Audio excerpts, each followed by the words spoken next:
ಪ್ರತಿದಿನ ಕೂಡ ಏನಪ್ಪ ಬ್ರೇಕ್ಫಾಸ್ಟ್ ಮಾಡೋದು ಅಂತ ಅಂತಿರೋರಿಗೆ ಇವತ್ತು ಒಂದು ಒಳ್ಳೆ ರೆಸಿಪಿ ತೋರಿಸ್ತಾ ಇದ್ದೀನಿ. ಹಾಯ್, ಎಲ್ಲರಿಗೂ ನಮಸ್ಕಾರ. ಇವತ್ತಿನ ಸ್ಪೆಷಲ್ ರೆಸಿಪಿ ಚೋಲೆ ಮಸಾಲ ಹಾಗೆ ಕುಲ್ಚಾ.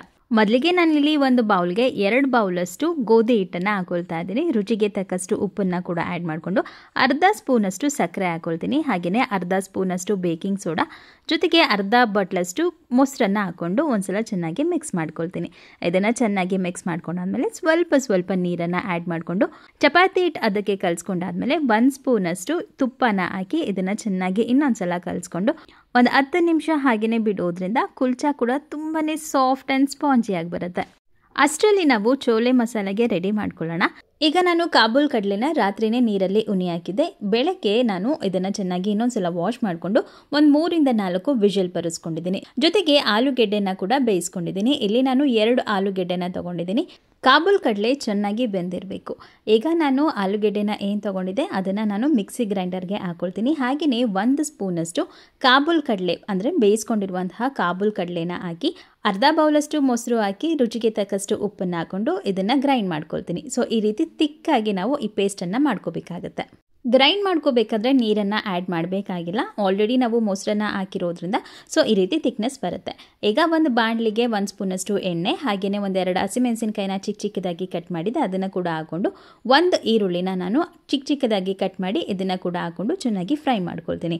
ಈಗ 1 ಸ್ಪೂನಷ್ಟು ಶುಂಠಿ ಬೆಳ್ಳುಳ್ಳಿ ಪೇಸ್ಟನ್ನು ಕೂಡ ಹಾಕ್ಕೊಂಡು ಇನ್ನೊಂದ್ಸಲ ಚೆನ್ನಾಗಿ ಫ್ರೈ ಮಾಡ್ಕೊತೀನಿ. ಈಗ ಬೇಯಿಸ್ಕೊಂಡಿರುವಂತಹ ಕಾಬೂಲ್ ಕಡಲೆನ ಹಾಕಿ ಇನ್ನೊಂದ್ಸಲ ಚೆನ್ನಾಗಿ ಮಿಕ್ಸ್ ಮಾಡ್ಕೊಳ್ತೀನಿ. 2 ನಿಮಿಷ ಆದಮೇಲೆ ನಾವು ಏನು ಮಸಾಲೆನ ರೆಡಿ ಮಾಡ್ಕೊಂಡಿದ್ವಿ ಸೊ ಅದನ್ನು ಹಾಕೋಬೇಕಾಗತ್ತೆ. ಅದನ್ನು ಹಾಕ್ಕೊಂಡು ಇನ್ನೊಂದ್ಸಲ ರುಚಿಗೆ ತಕ್ಕಷ್ಟು ಉಪ್ಪು ಬೇಕು ಅಂತಂದರೆ ಹಾಕೊಳ್ಳಿ. ಈಗ ಮಸಾಲೆನೆಲ್ಲ ಚೆನ್ನಾಗಿ ಒಂದ್ಸಲ ಮಿಕ್ಸ್ ಮಾಡ್ಕೊಳ್ಳಿ. ಮಿಕ್ಸ್ ಮಾಡಿಕೊಂಡು 2 ನಿಮಿಷ ಆದಮೇಲೆ ಈಗ 1 ಬೌಲಷ್ಟು ನೀರನ್ನು ಕೂಡ ಆ್ಯಡ್ ಮಾಡ್ಕೊಳ್ತೀನಿ. ಈ ಚೋಲೆ ಮಸಾಲೆನ ನೀವು ಚಪಾತಿ ಜೊತೆ ಆಗಿರ್ಬೋದು, ರೋಟಿ ಜೊತೆ ಆಗಿರ್ಬೋದು, ಕಾಂಬಿನೇಷನ್ ಅಂತೂ ತುಂಬಾ ಚೆನ್ನಾಗಿರುತ್ತೆ. ಈಗ ನಾನು ಇದಕ್ಕೆ ಮಸಾಲೆನೆಲ್ಲ ಆ್ಯಡ್ ಮಾಡ್ಕೊಳ್ತೀನಿ. ಈಗ 1 ಸ್ಪೂನಷ್ಟು ಅರಿಶಿನ ಪುಡಿ, 1 ಸ್ಪೂನಷ್ಟು ಅಚ್ಕಾರದ ಪುಡಿ, ಅರ್ಧ ಸ್ಪೂನಷ್ಟು ಧನಿಯಾ ಪುಡಿ, ಅರ್ಧ ಸ್ಪೂನಷ್ಟು ಗರಂ ಮಸಾಲ, 1 ಸ್ಪೂನಷ್ಟು ಚೋಲೆ ಮಸಾಲ, ರುಚಿಗೆ ತಕ್ಕಷ್ಟು ಉಪ್ಪನ್ನು ಹಾಕೊಂಡು ಒಂದು ಕುದಿ ಬರ್ಸ್ಕೋಬೇಕಾಗುತ್ತೆ.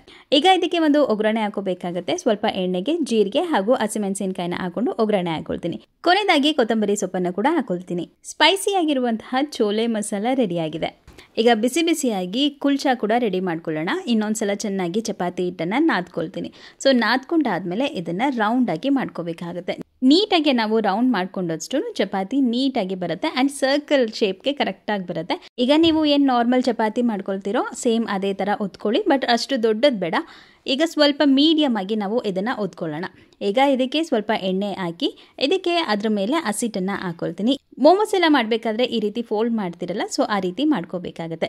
ಈಗ ನಾರ್ಮಲ್ ಆಗಿ ಚಪಾತಿ ಹಿಟ್ಟನ್ನು ಯಾವ ಥರ ಒತ್ತುತ್ತೀರೋ ಸೊ ಅದೇ ಥರ ಒತ್ಕೊಳ್ಳಿ. ತುಂಬ ದೊಡ್ಡದು ಬೇಡ, ಮೀಡಿಯಮ್ ಸೈಜ್ ಆಗಿರಲಿ. ಇಲ್ಲಿ ನಾನು ಕುಲ್ಚಾ ಮಾಡೋದಕ್ಕೆ ಮೇನ್ ಇಂಗ್ರೀಡಿಯೆಂಟ್ ಅಂತಂದರೆ ನಾನಿಲ್ಲಿ ಕಲೋಂಜಿ ಅಥವಾ ಈರುಳ್ಳಿ ಬೀಜ ಅಂತ ಸಿಗುತ್ತೆ ಸೊ ಅದನ್ನು ಹಾಕೊಳ್ತೀನಿ. ಜೊತೆಗೆ ಕೊತ್ತಂಬರಿ ಸೊಪ್ಪನ್ನು ಕೂಡ ಚಿಕ್ಕದಾಗಿ ಕಟ್ ಮಾಡಿದ್ದೆ ಅದನ್ನು ಕೂಡ ಹಾಕೊಳ್ತಾ ಇದ್ದೀನಿ. ಸೊ ಚಪಾತಿ ಹಿಟ್ ಮೇಲೆ ಈ ರೀತಿ ಹಾಕೋದ್ರಿಂದ ಟೇಸ್ಟ್ ತುಂಬಾನೇ ಚೆನ್ನಾಗಿರುತ್ತೆ. ನಾರ್ಮಲ್ ಚಪಾತಿ ತಿಂದಂಗೆ ಅನ್ಸಲ್ಲ, ಸೇಮ್ ಕುಲ್ಚಾ ತಿಂದ ಟೇಸ್ಟೇ ಬರುತ್ತೆ. ಕುಲ್ಚಾ ಮಾಡಬೇಕಾದ್ರೆ ಯಾವಾಗ್ಲೂ ಕೂಡ ಸ್ವಲ್ಪ ತಿಕ್ಕಾಗಿ ಬರಲಿ. ಸೊ ಇಷ್ಟು ದಪ್ಪ ಇದ್ರೆ ಸಾಕು. ಮೊದಲಿಗೆ ತವಾಗೆ ಎಣ್ಣೆ ಹಾಕಬೇಡಿ. ಸೊ ಈಗ ನಾನು ಮ್ಯಾಜಿಕ್ ಟ್ರಿಕ್ಸ್ನ ನಾನು ತೋರಿಸ್ತಾ ಇದ್ದೀನಿ. ಈಗ ತವಾ ಚೆನ್ನಾಗಿ ಬಿಸಿ ಆಗಿರಬೇಕು. ಚೆನ್ನಾಗಿ ಬಿಸಿ ಆದಮೇಲೆ ಇದಕ್ಕೆ ಸ್ವಲ್ಪ ನೀರನ್ನು ಹಾಕೋಬೇಕಾಗುತ್ತೆ. ನೀರನ್ನು ಹಾಕಿ ನಾವು ಏನು ಕುಲ್ಚಾನ ರೆಡಿ ಮಾಡ್ಕೊಂಡಿದ್ದೀವಿ ಇದನ್ನು ತಕ್ಷಣ ಹಾಕಿ ಒಂದು ಪ್ಲೇಟನ್ನು ಕವರ್ ಮಾಡಬೇಕಾಗುತ್ತೆ.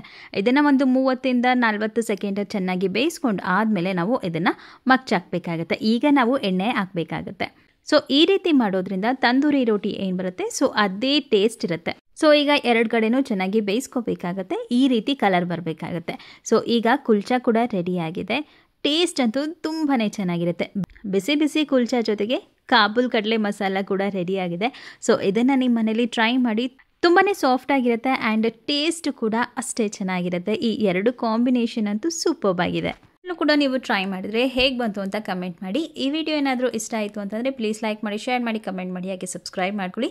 Thanks for watching. ಬಾಯ್.